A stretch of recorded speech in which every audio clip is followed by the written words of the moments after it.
Pecatur nomor 1 Rusia terlempar dari 10 besar dunia setelah tampilan buruk pada turnamen USCHES Cup 2025. Kita akan melihat sebuah game ketika Nepomniachtchi kalah melawan pecatur Uzbekistan yang kurang terkenal, yaitu Shamsiddin Fakhidov. Permainan pada awalnya dimulai dengan E4. Nepo bertahan dengan pertahanan Sisilia. Setelah kuda F3, E6, D4.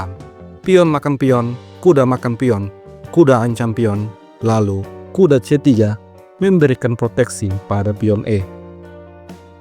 Di posisi ini, hitam memilih varian kuda C6, tantangan pertukaran kuda, dan Fakhidov menukar kuda. Setelah itu, pion B makan kuda. Lajur B terbuka dan hitam punya kekuatan pion di petak center. Di posisi ini, Fakhidov langsung mengancam kuda. Setelah kuda ke petak D5, Fakhidov menempatkan kudanya di petak E4, mengancam melakukan skak. Oleh karena itu, menteri C7 mengontrol petak D6 sekaligus mengancam pion. Maka dari itu, Fakhidov memainkan F4, memberikan proteksi pada pionnya. Di posisi ini, Nepomniachtchi mengaktifkan bentengnya ke petak B8. Sampai di posisi ini, menurut engine, putih sedikit lebih unggul. Langkah terbaik untuk putih adalah mendorong pion ke petak C4. Namun, Fakhidov memainkan langkah yang kurang akurat. Gajah ke petak D3. Nepo pun kemudian mendorong C5 bermaksud menyerang gajah. Oleh karena itu, C4 maju dan kuda ancam gajah. Di posisi ini, Fakhidov rokade mengamankan raja, membiarkan Nepo mengambil gajahnya. Sebuah pilihan yang tidak akurat. Setelah itu, menteri makan kuda. Sampai di posisi ini, analisa engine menunjukkan bahwa putih masih lebih unggul. Permainan kemudian berlanjut. Nepomniachtchi memainkan gajah B7 menekan kuda. Lalu Fakhidov menempatkan benteng di petak F2. Setelah itu, menteri C6, kuda kembali terancam.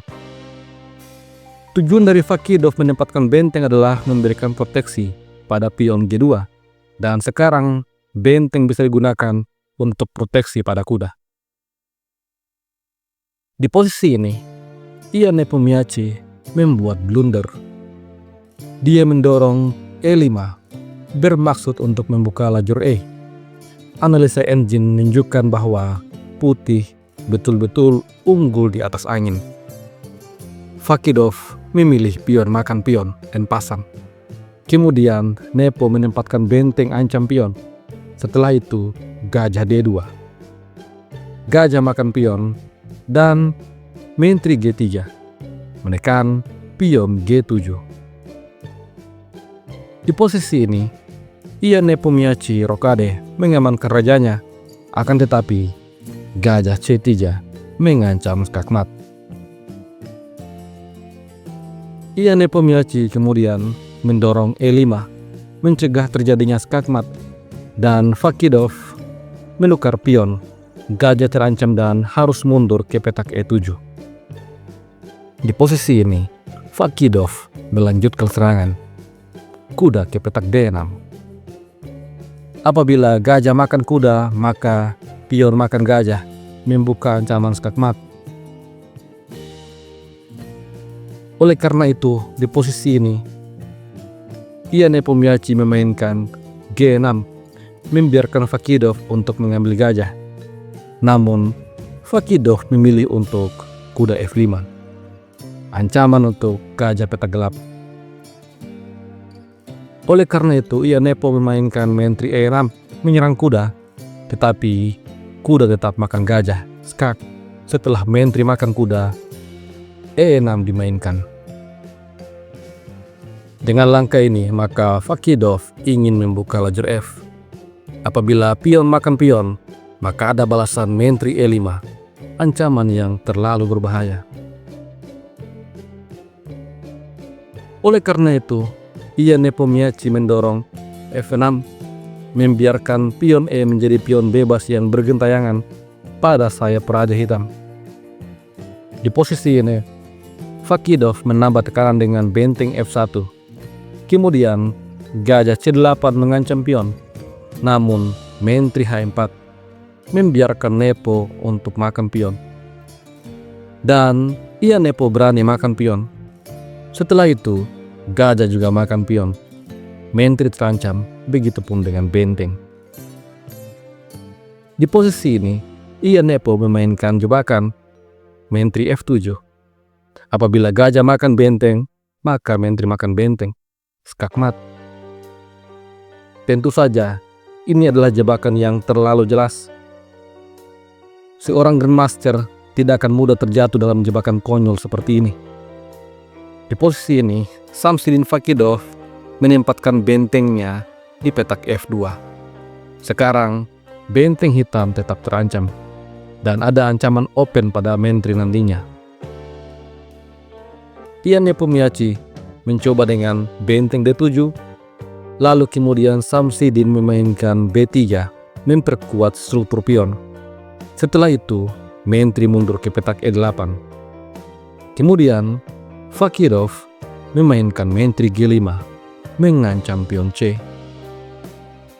Di posisi ini, ia Nepomniachtchi menyusun benteng untuk menyerang gajah. Namun hal ini membiarkan Fakidov mendapatkan kembali sebuah pion. Sampai di posisi ini, Samsidin Fakidov telah unggul 2 pion. Ia Nepomniachtchi kemudian menempatkan menterinya di petak D7, lalu menteri kembali ke petak G5. Setelah itu, menteri D3. Kemudian, Fakidov memulai serangan. Pada awalnya dia mendorong H3. Dan setelah Nepo menarik mundur gajah ke petak C8, Fakidov mendorong H4. Di posisi ini, ia Nepo mengaktifkan gajahnya menjadi gajah fianchetto. Akan tetapi, Fakidov kembali mendorong pion. Ia Nepo coba untuk menyerang lewat sayap menteri, namun kemudian benteng F5.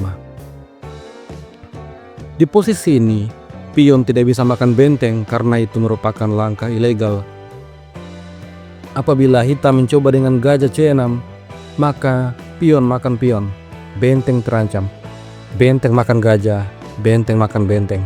Setelah terjadi pertukaran benteng kembali, maka pion makan pion, skak, raja makan pion, lalu benteng makan benteng.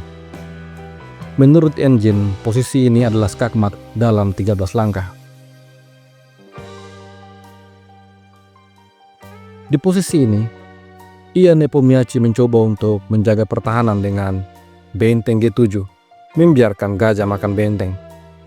Namun demikian, Samsidin Fakidov menolak.